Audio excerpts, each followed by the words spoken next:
俳優小林亮太。彼が今注目を浴びているのが大人気漫画「鬼滅の刃」の舞台で主役竈門炭治郎を演じていることなんです。「鬼滅の刃」とは2016年から連載がスタート。累計発行部数は4000万部を突破。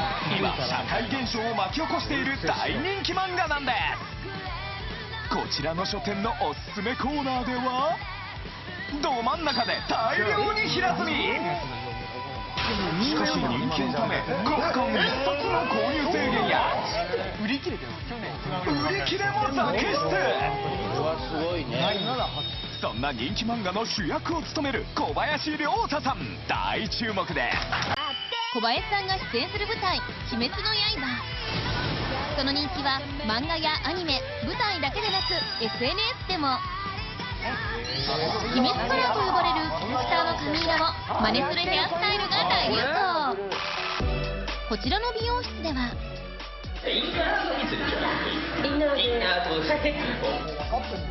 なキャラクターを伝えると美容師さんがキャラクターをイメージしたカラーリングをしてくれるんです。ちなみにこちらが完成した鬼滅カラー。さらにこちらの女性はツイッターでその鬼滅カラーが人気になってて、みんなやってるからいいなって。なんで真似するんや。完成したのが主人公をイメージしたこちらの髪色。社会現象ですよね、もうここまで来ると。月50人とか40人とか、静岡、茨城からとかも泊まりで来てくれたりとか、タイとか台湾とか結構来てくれます。海外のお客さん。海外のお客さん。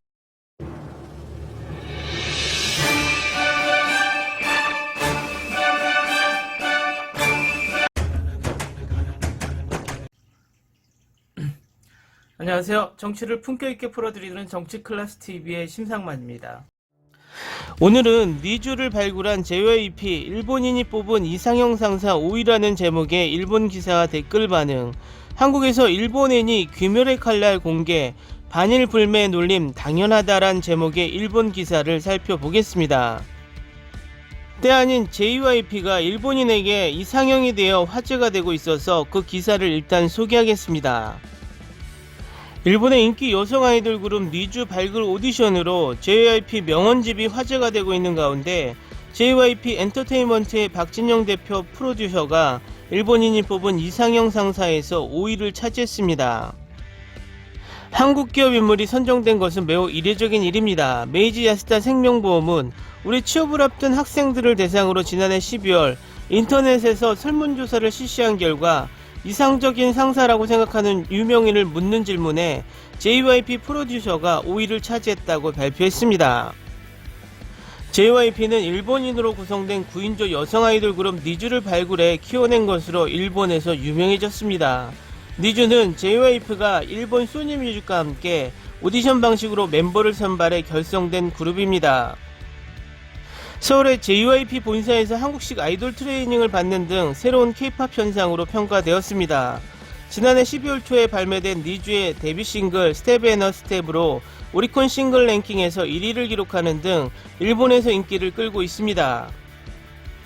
니주의 오디션에서 심사를 한 JYP의 명언이 일본 네티즌 사이에서 화제가 되었습니다. 예를 들어 카메라 앞에서 할 수 없는 말과 행동은 카메라가 없는 곳에서도 절대 하지 마십시오. 자신에게 책찍질을 하고 노래 연습, 춤 연습, 어학 공부 등을 계속하다 보면 그것이 쌓여 너희들의 꿈을 이루어줄 것이다 등의 말이 SNS에서 퍼졌습니다. 교도통신은 JYP의 리더십이 높이 평가되어 이번 조사에서 상위에 랭크되었다고 보도했습니다. 한편 이번 조사에서 이상형 상사 1위는 탤런트 우치무라 테루요시가 5년 연속으로 선정되었습니다. 또한 이상형의 여성 상사도 일본 TV 아나운서 마미가 1위를 지켰습니다. 이 기사의 일본 댓글 반응입니다. 설문 대상자가 겨우 2,980명으로 그중 5위라고 수십 명 정도밖에 투표하고 있지 않았습니다. 그것을 그냥 일본인의 선택이라고 과장. 아무튼 좋은 모습밖에 보지 않을 테니 리얼하게 생각하면 알아주는 부분이 많이 나오는 것 같은데 내년 랭크에는 들지 않겠죠. 또한 이웃나라의 선정기사, 거리를 두고 맞대지 않으면 좋겠다, 가능하면 대화를 안 하는 정도.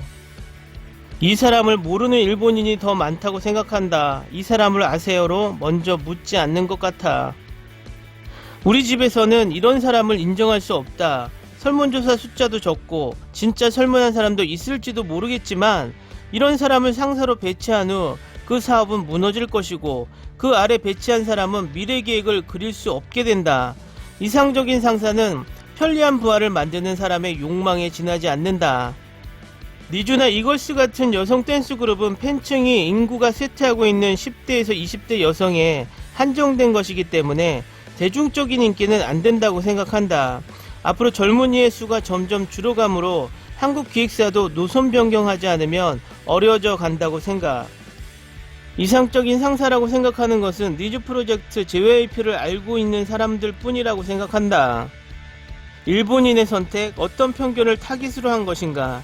일반적으로 모르는 사람이 많다고 생각한다. 그 그룹의 관계에서 최근 이름을 보긴 했지만 보기에도 매력을 느끼지 않는다.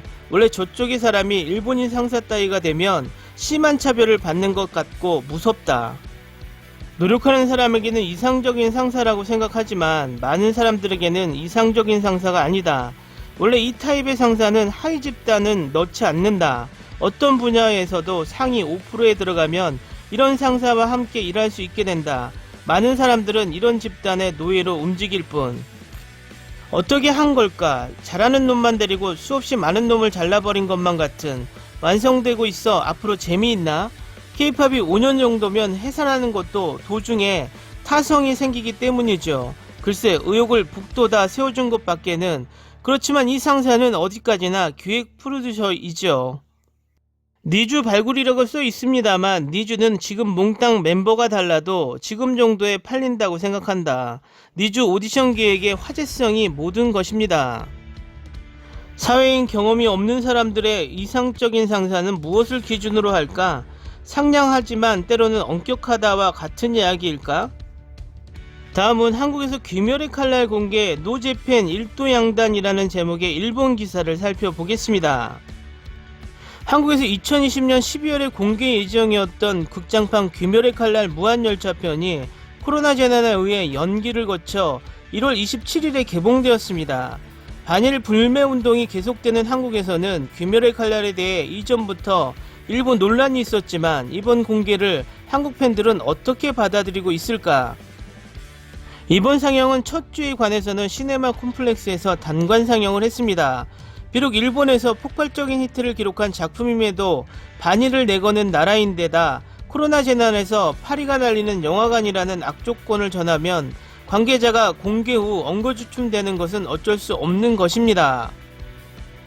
영화 관계자들의 논의를 거듭한 결과 이례적인 단관 상영을 한 것이지만 개봉 첫날 관객 수는 약 66,581명으로 디즈니 앤 픽사 영화 소울을 제치고 1위에 다른 영화가 상영되지 않는 가운데 이 숫자를 어떻게 평가하는가는 어려운 것이지만 어쨌든 관객의 움직임을 보고 있던 다른 멀티플렉스가 잇따라 손을 들어 확대 공개되게 되었다고 했습니다.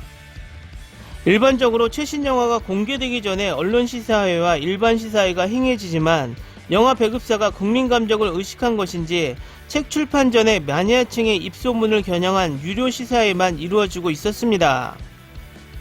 원래 팬들에게 영화의 반일 감정을 품는 사람은 없었고 시사회에 코스프레를 하고 온 관객들도 있을 정도입니다. 시네마 콤플렉스 측도 공개 첫날에 두 종류의 티켓을 제공하고 힘을 넣어 포스터와 카드, 퍼즐 등 귀멸의 칼날 오리지널 상품까지 판매했습니다. 이러한 상품 판매가 팬을 극장으로 발길을 끌게 시키는데 한몫한 것도 분명할 것입니다. 팬의 영화에 대한 평가도 높고 너무 울어서 마스크가 흠뻑 젖었다. 어쨌든 감상 잘했다. 꼭 봐야 후회하지 않는 영화. 액션이 어쨌든 굉장하다고 한결같이 흥분 반응을 보이고 있었습니다. 한국의 귀멸의 칼날 논쟁 논점은 크게 세 가지를 들 수 있습니다. 첫 번째, 주인공 귀걸이의 디자인이 우길 깃발을 연상시키는 것.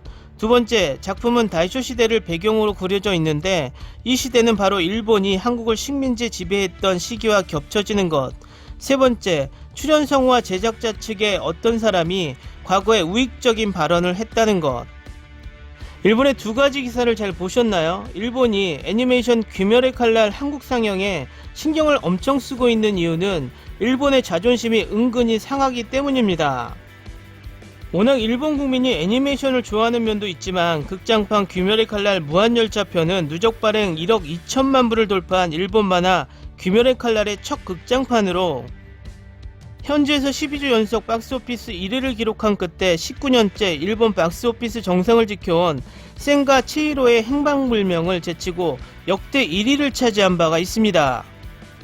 그런 일본의 박스오피스 수익을 갱신하고 관객 2253만 명을 동원한 일본의 자존심, 일본 애니메이션이 한국 국민들이 봐도 그 재미에 빠져서 일본 국민들처럼 헤어나오지 못할 상황을 은근 바라고 있었지만 뚜껑을 열어보니 1월 20일 개봉한 미국 애니메이션 소울 관객이 90만 명, 1월 27일에 개봉한 귀멸의 칼날 22만 명을 동원하면서 일본이 바라고 있던 귀멸의 칼날 신드롬이 일어나지 않는 것에 대한 자존심이 상한 것에 이젠 위의 기사처럼 일본인 특성상 분속을 좋아하기 때문에 그 분속으로 일본 애니 귀멸의 칼날이 일본 불매운동 탓으로 너무 재미있지만 한국인이 보지 않는다란 앞으로의 흥행 실패에 대한 변명거리를 찾고 있다는 것입니다.